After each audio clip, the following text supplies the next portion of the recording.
Hi peeps, thanks for tuning in to the first hints and tips.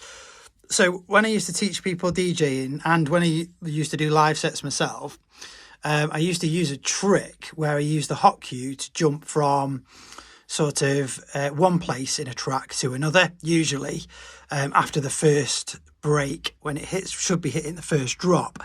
What I would jump to the second drop and then I would start mixing.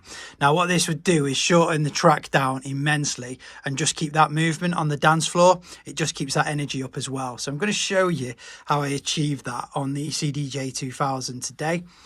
This is a trick in itself if you don't already know. Just make sure you're on vinyl mode and then press play. So your deck's playing. If you put your thumb on top of the platter and you've got your search bar here, what you should be able to do is sort of move along the red marker. Now if you take your hand off the platter, unfortunately it's just going to get that needle lock sign. I'm just going to turn this down a little bit while I do this. So what I want to do is jump from, say, I don't know, this bit here maybe to that part there. So what I'm going to do first of all is make an indicator for myself. Now to do that, I'm just going to rewind this track using the search function. Find the first beat as it hits that drop. There. Doesn't need to be absolutely perfect, this one.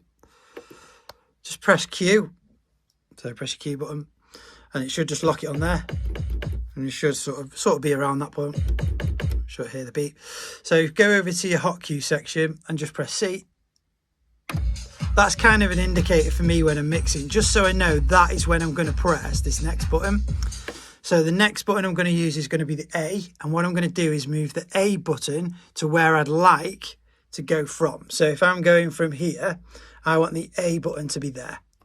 So if I go back onto the platter again, I'm just going to press play, turn it up a bit to see what I'm doing, and then first get the search function working, find that first beat there, wait for it. Okay, so I'm just holding the deck now, found that first beat after that little drop. Okay, just make sure you just back off the beat, press the key button, and then you should test it out first. So that sounds pretty solid to me, that'll work. Sometimes I go right into the finer details, but just for today's tutorial, that should work perfectly. And then just press A. Okay, so you can see now you've got a C and also an A. So what's going to happen now is I'm going to leave the track on, but I'm going to activate these keys. So press Rec and Call, and you'll notice now you've got an A and a C in green. Okay, so now I've got the C and the A. What I'd like to do now is actually hear what this is going to sound like. So if I just obviously press play, put my hand on the platter, move the cursor back before the C, I'm just going to play this.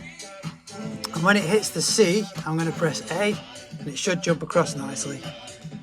So look.